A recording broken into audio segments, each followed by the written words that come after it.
Hello there, welcome back again to Xfinity. Today I will show you the Adobe Premiere Pro and Adobe After Effects Dynamic Link Workflow. By using Dynamic Link, we can link Premiere Pro to After Effects easily, and as a result, if we apply changes in After Effects, it will be reflected back in Premiere Pro in real time without the need of export. It is a much faster and quicker way to increase productivity. So let's see how to use Adobe Dynamic Link.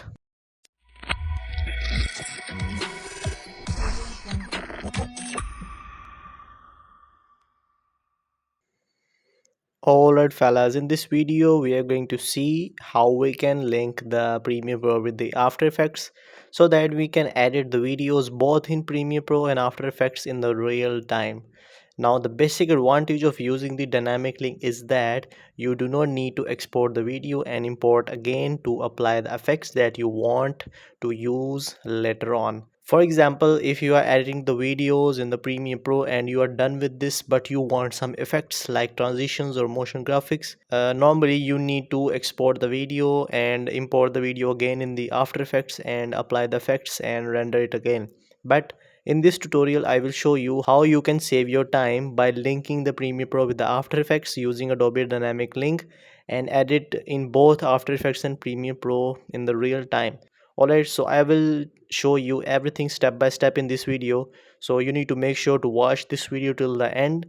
And if you have any questions, please comment down below in the comment section. Alright fellas, so as you can see I am right inside my Adobe Premiere Pro and we are going to link the Adobe Premiere Pro with the After Effects. So as you can see I have two layers, one is for the text and other one is for the logo.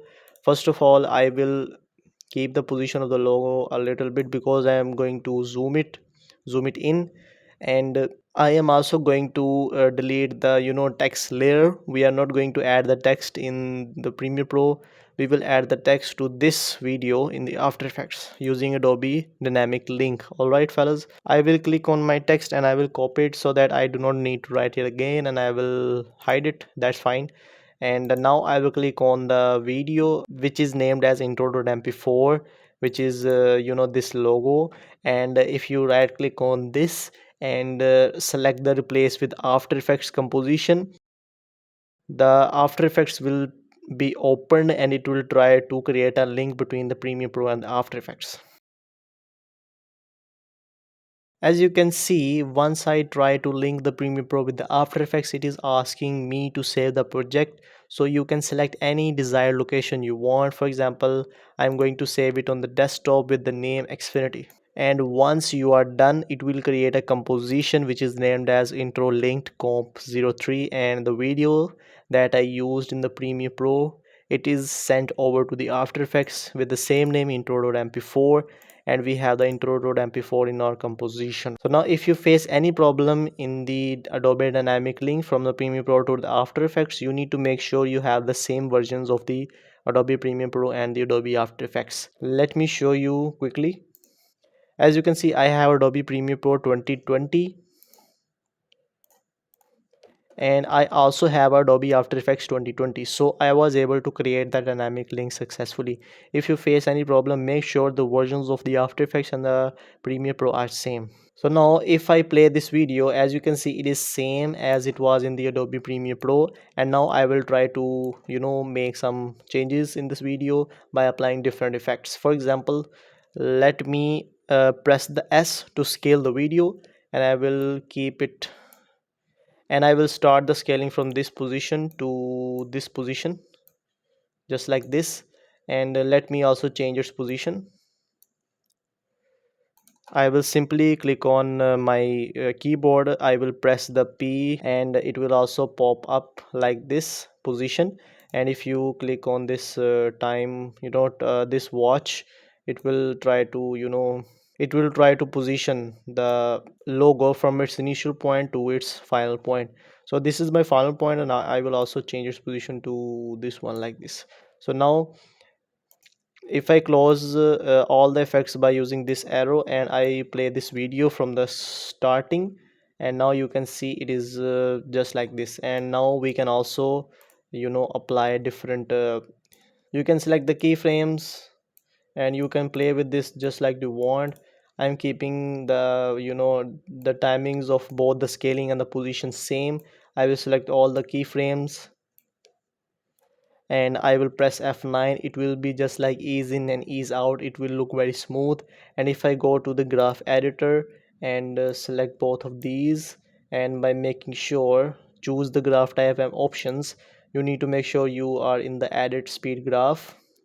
And I will try to change its graph to make it very smooth, and we are done. To go back we need to click on this again, and now let's see how the preview looks like. That's fine for the preview. And now the most amazing part of this video is that I have changed some settings in the Adobe After Effects. But now if we go back to the Adobe Premiere Pro, you will see the name of this layer is changed from intro mp4 to intro linked composition 03 with the project name xfinity.aep. And now if I play this video in the Premiere Pro, it will be similar as we edited this in Adobe After Effects. So that's very cool. And one more thing, I need to add the text here so that I need to show you we can play with the Adobe dynamic link as we want. Alright, so let us dive us back to the Adobe After Effects and apply some different changes too. So now I will right click on my timeline, I will select new, and I will select text. I have a text layer here and I will write Xfinity, and I will click on this and drag it. As you can see, my cursor is in text mode. I will select V. It will be changed to cursor, as you can see here, which is selection tool. I'm using shortcut, and if I drag it to this position, and I have enabled the caps lock. If you want to disable the refresh, you can enable the caps lock. If you disable it, you will see the preview. That is also very important to know if you are editing in After Effects. And now I think it's right, it will be here. And now I need to show it into the frame. Let me make a keyframes. I will hit the P on my keyboard, and this is my final position. And in this pointer the final position will be this. It means that it will come into the scene from the left to the right. All right, so let me play this video and let me show you. As you can see, I have applied different effects in the After Effects, and now let us go back to the Adobe Premiere Pro and let's see what is happening there. As you can see, the real updates are rendering in the Adobe Premiere Pro from the Adobe After Effects using Adobe Dynamic Link, and it is very cool. Now, as you can see, I don't need to render the videos and import it again and apply the effects and do some messy things. It is very easy using the Adobe Dynamic Link. Now, if I play this video, as you can see, I have the logo zoomed in and the text floating from the left to the right in the frame, and that looks very cool. And as you can see, I have linked only one video with the After Effects composition, and if I apply any changes here, it will be reflected back into the Adobe Premiere Pro. So now you can see this feature is very cool, and I highly recommend to use this feature because it makes your work very easy and fast. I hope you like this video. If you like this video, make sure to hit the like button. Don't forget to subscribe, and don't forget to hit the bell icon so that whenever I upload a new video, you do not miss any of these topics. So that's it guys. If you have any queries, or if you have any questions, or if you are still confused, you can comment down below. I will try my best to respond you as soon as possible. And again, thank you so much for watching this video, and have a nice day.